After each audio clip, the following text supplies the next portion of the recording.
Les grands titres de l'actualité, une présentation de Addict Remorquage et Transport et Mécanique, les spécialistes. Maintenant à Montmagny, c'est Addict, 234-34-61.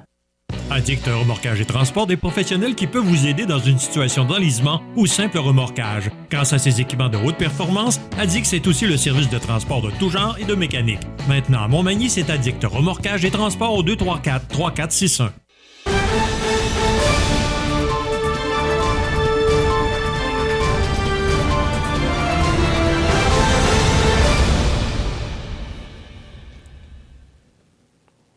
Les grands titres de l'actualité de ce mercredi 18 janvier. José Soucy, bon matin. Bon matin. José, ce matin, on va parler des inquiétudes locales sur l'absence de services préhospitaliers dans la région. Écoute, depuis que cette nouvelle-là a sorti, on voit toutes sortes de commentaires. On voit l'inquiétude des gens là, face au fait que la nuit, malgré hier le CI3S qui a voulu calmer le jeu un peu, il y a des inquiétudes pour les gens qui sont principalement situés au sud et à merci de Montmagny et de Lillet. Michel, c'est pas parce que localement, on n'en parlait pas. Ça fait longtemps qu'on en parle. Mais là, puisque le national s'est emparé du dossier, là, on en parle davantage. Et tant mieux, c'est la force des médias nationaux. Là, c'est le Québec au complet qui sait qu'en Chaudière-Appalaches, dans la région de Montmagny et Lillet, il y a une problématique. À Saint-Fabien, avec la nouvelle façon de procéder avec les horaires, on n'a plus dans le jour des horaires de faction, on a des horaires régulières. Par contre, l'autre 12 heures restant, il n'y a plus d'ambulanciers. Ça veut dire qu'on va être obligé de faire appel aux ambulanciers des autres, des régions limitrophes, c'est-à-dire qui sont ailleurs de ce secteur-là où il y en avait avant, pour combler le manque s'il y a un appel. Mais en même temps, Michel, c'est entre 35 et 45 minutes d'attente. Tu sais que lorsque tu fais une crise cardiaque ou tu as un problème de santé, souvent ça se joue avec des minutes, sinon des secondes. À 35 minutes d'attente, c'est sûr que, excuse-moi le terme, là, mais ça va être terminé. Là. Il n'y aura rien à faire là, mais que les ambulanciers vont arriver. Et il aurait fallu qu'ils arrivent 30 minutes à l'avant, mais en avance. Ce que je veux parler avec toi, c'est qu'on a reçu Stéphane Lévesque quelques fois pour justement nous parler de changer les horaires de faction en horaire à l'heure, particulièrement là, pour la région de Saint-Jean-Port-Joli. Mais là, et d'ailleurs, je vais vous poser la question demain parce qu'il sera notre invité demain. Moi, est-ce que c'est positif le fait qu'on change l'horaire de faction à l'horaire à l'heure? Parce que là, on voit que c'est ce qu'on est en train de faire actuellement dans l'île sud et on voit les problèmes que ça cause. Est-ce que c'est positif de faire ce changement-là? C'est positif dans la mesure où tu sors du budget pour que tous les horaires de ce secteur-là soient des horaires à l'heure et non des horaires de faction ou des plages horaires où il n'y a personne. Ouais, mais on sait que ça coûterait 800 000 $ de plus pour changer les horaires de faction. C'était ça à Saint-Jean-Port-Joli. À Saint-Jean-Port-Joli. Et c'est Stéphane Lévesque qui nous avait donné ce chiffre-là aussi. Donc, c'est une question de financement. Parce qu'il ne faut pas oublier non plus qu'il y a une pénurie de main-d'œuvre concernant les paramédics. Et si tu n'as pas le financement, c'est sûr que ta pénurie de main-d'œuvre, tu n'arriveras pas. Tu sais, en premier lieu, ça prend du financement. Ensuite de ça, lorsque tu as le financement, il faut que tu trouves les ambulanciers en question. Et avec les horaires de faction, c'est plate à dire, c'est pas sexy. Ça veut dire que tu n'attires pas, tu n'es pas en mesure d'attirer des ambulanciers pour travailler dans ton secteur. Pourquoi? Parce que les gens ne veulent plus travailler avec des horaires de faction. Je répète, au Québec, comme en Occident, mais on va parler du Québec, on est en circonstance de pénurie de main-d'œuvre dans beaucoup de corps de métier. Donc, il faut que tu sois attractif, tu compétitionnes avec les autres corps de métier, tu compétitionnes avec ton monde, là. Tu compétitionnes plus juste avec, je sais pas, mais les États-Unis ou le reste du Canada, tu compétitionnes avec le village voisin, avec les industries voisines. Dans le fond, les gens doivent se parler en premier lieu. Deuxièmement, du côté du gouvernement, il faut choisir nos priorités. Est-ce que la santé, les soins préhospitaliers, plutôt, voilà, est-ce que c'est une priorité pour le gouvernement? C'est ça qu'il faut savoir. Je veux dire, je l'ai dit hier, lorsque tu mets de l'argent, exemple, dans McKinsey, ou que tu donnes des contrats sans appel d'offres, ou que tu finances des grandes entreprises qui sont déjà millionnaires, et que tu ne finances pas tes soins préhospitaliers, je pense qu'il y a une problématique là, ça c'est clair, à mon sens du moins. On recevra demain Stéphane Lévesque, qui est vice-président provincial de la Fraternité des travailleurs et travailleuses du préhospitalier du Québec, affilié au syndicat de la fonction publique. Donc, il sera avec nous demain. Il est ambulancier à Saint-Jean-Port-Joli. Alors, on va discuter avec lui. Ça va être une entrevue très intéressante. On va sûrement apprendre bien des choses là, de ce qui se passe actuellement. Par rapport à tous ces changements.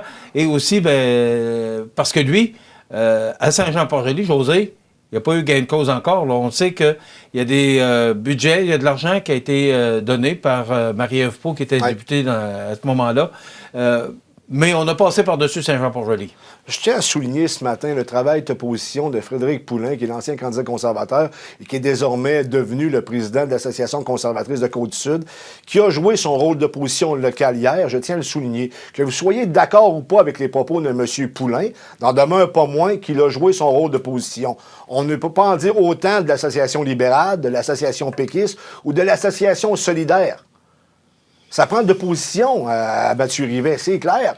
C'est pas que je sois du mal à M. Rivet, il va jouer son rôle, mais en même temps, dans un système démocratique, en santé, ça prend de l'opposition. Mathieu Rivet sera avec nous lundi. On pourra aussi en discuter avec lui lundi. Tout à fait. José, je veux revenir sur... c'était dans le bulletin de nouvelles de ce matin, et ça a été publié hier. Par exemple, c'est qu'on dit que les accidents mortels et les décès sur la route augmentent. Et principalement, là, puis augmente quand même considérablement. Il y a eu 245 collisions mortelles en 2021, 266 en 2022. Et les décès, il y en a eu 265 en 2021 et 291 en 2022. Et principalement, on attribue ces décès au port de la ceinture de la sécurité. Est-ce qu'on peut comprendre qu'en 2022, les gens ne portent pas encore leur ceinture de sécurité? Michel, je vais possiblement aller à contre-courant. Si la personne, dans son véhicule seul, ne veut pas porter sa ceinture de sécurité, c'est plate à dire, mais c'est son problème. S'il arrive un accident, il trépasse, c'est à lui de mettre sa ceinture de sécurité, tout simplement. Ça touche pas les autres, ça touche sa vie, ça touche la responsabilité de sa vie. Ce que tu dis ce matin, tu as possiblement raison, mais en même temps, c'est au conducteur de décider s'il y met ou il n'y met pas. Je veux dire, les gens, au Québec, techniquement, on est des adultes lorsqu'on conduit, ou à peu près on commence à 16 ans, mais la plupart des gens qui conduisent sont des adultes. S'ils ne veulent pas mettre leur ceinture de sécurité, ça leur appartient. Aujourd'hui, ce matin, on voit les chiffres, on voit qu'il y a une problématique de ce côté-là, mais ça n'en prend pas encore une autre intervention gouvernementale pour nous materner. Si vous ne voulez pas la mettre, votre ceinture de sécurité, mettez-la pas. Il y a des conséquences. Le Canada donne 200 véhicules blindés supplémentaires à l'Ukraine. Est-ce que c'est pas un peu... d'agacer M. Poutine, moi, ça m'inquiète. Qu'on supporte l'Ukraine, j'ai aucun problème avec ça. Mais dans le Journal de Québec, il y a un article ce matin là, de M. Poutine qui commence, je pense, à se sentir irrité par rapport à l'aide des différents pays là, qui soutiennent l'Ukraine. On ne fait que faire perdurer la guerre en Ukraine. À ce que je sache, et corrige-moi si je me trompe, est-ce que le Canada a officiellement déclaré la guerre à la Russie? Non. Et tu sais que les 200 véhicules blindés de transport en question, ils ne sont pas encore construits. Là. Ils ne sont pas construits. On va donner, là, je pense qu'on a donné avec ça équivaut à 590 millions en dons militaires à l'armée ukrainienne, alors que le Canada n'est pas impliqué directement dans ce conflit, que le Canada n'a pas déclaré officiellement la guerre à la Russie. Mais lorsque tu armes les opposants de la Russie, c'est comme si tu leur déclarais la guerre d'une certaine façon. Et en passant, c'est pas les Canadiens qui meurent sur le champ de bataille ukrainien. Ce sont les Ukrainiens. La chair à canon, ce sont les Ukrainiens. Et on entendait récemment... je pense que je sais pas, c'est celui qui s'occupe de la défense en Ukraine, je me souviens pas de son nom, qui disait que on pense pas que l'Ukraine va gagner, mais on pense pas non plus que la Russie va gagner. Mais on est rendu où? Si vous pensez que personne ne va gagner, asseyez-vous à la table des négociations et sauvez des vies. Le Canada, le Canada, jadis, sous l'Easter Bay plus Son, il avait remporté le prix Nobel de la paix parce qu'il avait créé, c'était sous son impulsion, les casques bleus. Les casques bleus, c'était... c'est une armée, mais en réalité, c'est une armée de maintien de paix. Là, maintenant, c'est pas ce qu'on fait. Je veux dire, on joue à la guerre face aux Russes, alors, comme je l'ai dit précédemment, je me répète, parce que c'est très important, nous n'avons pas officiellement déclaré la guerre à la Russie. Pourtant, on arme avec l'argent des Canadiens pour 590 millions l'armée ukrainienne. Moi, j'ai pas voté pour ça, à ce que je sache. Les États-Unis en font autant aussi. Oui, mais il y a un problème, là, parce que c'est impossible de remporter contre la Russie dans un tel conflit. C'est impossible. Il va falloir trouver d'autres solutions. En passant, la Russie, c'est une puissance atomique. Et ils sont très, très bien équipés militairement. Là. Ils ont des armes là, qui dépassent à bien des égards l'armement américain. C'est pas des enfants d'école, là. Fait qu'il faut trouver d'autres solutions que la guerre. Jamais je croirais qu'après tout ce qu'on a vécu, Première Guerre mondiale, Deuxième Guerre mondiale, qu'on pense encore à faire la guerre, alors qu'il y a d'autres solutions pacifiques qui vont peut-être faire en sorte que l'ego de l'Occident va dégonfler un peu, mais quand même, il faut penser globalement, il faut penser aux vies humaines et non juste à remporter la guerre et à dominer son opposant. Mon opinion ce matin est, comme tu sais, Poutine et Biden ne m'appellent pas pour avoir les mes commentaires, mais quand même, je veux dire, je pense qu'il y a d'autres solutions à apporter que ça.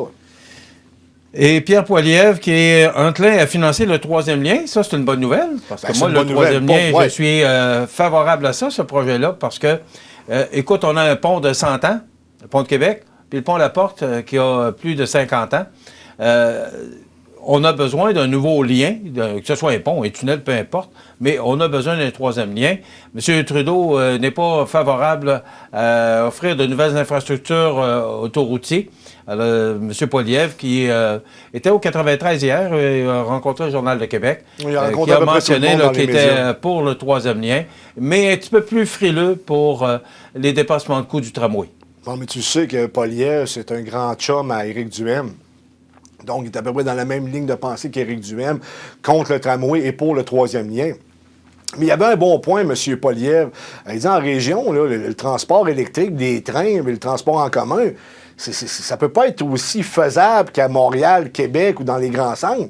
Souviens-toi, en 2019, l'élection de 2019, le candidat, c'est ça, 2019, le candidat du NPD à ce moment-là, Hugo Latulippe, le cinéaste, là, qui croyait que tout allait jouer entre Bernard Généreux et lui, alors qu'il ne récoltait à la fin qu'un maigre 8 %. Il avait rencontré les maires de la MRC de Montmagny, puis il parlait de transport en commun. Il arrivait avec ses grands discours dans Montréal.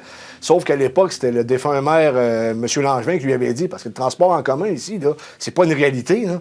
On peut pas se permettre ça. On est dans un milieu rural. Et ça ne fonctionnera pas. On ne commencera pas à avoir un métro qui s'en va à Notre-Dame-du-Rosaire, qui passe par Saint-Paul-de-Montmény pour finalement se terminer à Saint-Euphémie. J'exagère à peine, mais ça ne fonctionne pas. Il y a une réalité qui fait en sorte qu'on a un des pays les plus grands au monde, sinon le plus grand pays après la Russie. Le transport en commun, je ne suis pas certain que c'est toujours la bonne solution.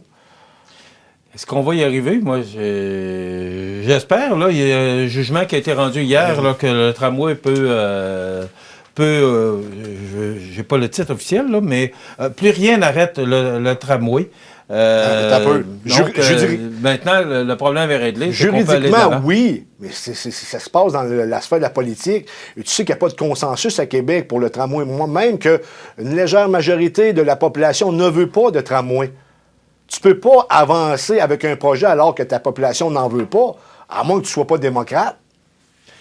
José, moi, je pense que si on veut, dans une ville, parce que c'est une des dernières villes au Canada là, qui n'a pas les infrastructures nécessaires là, au niveau, à ce niveau-là. Je pense que c'est un instrument nécessaire. Oui, mais si ta population n'en veut pas. Oui, mais là... on est en démocratie, Michel. Ta population n'en veut pas. On n'en fait pas, tout simplement. Si on faisait un référendum et que ça passait à 65 pour et 45 contre, je dirais... Oui, mais n'oublie pas que l'élection à la mairie a été faite principalement sur ce thème-là. Pas tout à fait. Ça, alors, et M. Marchand a été élu. Oui, mais ça ne fonctionne pas de même. Là. Je veux dire, ça prend... En tout cas, on pourrait en reparler demain parce que je pourrais élaborer longtemps. On va l'occasion. Manque de temps, là. Merci, José. Plaisir. Ça complète pour aujourd'hui notre émission. Demain, je vous le rappelle, on reçoit Stéphane Lévesque, là, qui est vice-président provincial là, pour la Fraternité des travailleurs et travailleuses du préhospitalier. Donc, il sera notre invité et il y aura la chronique demain. C'est quelle chronique? C'est la chronique culinaire avec Benoît Tardy. On va vous préparer un porc au bacon et champignons. Voilà, ça complète notre émission. Passez une excellente journée. À demain.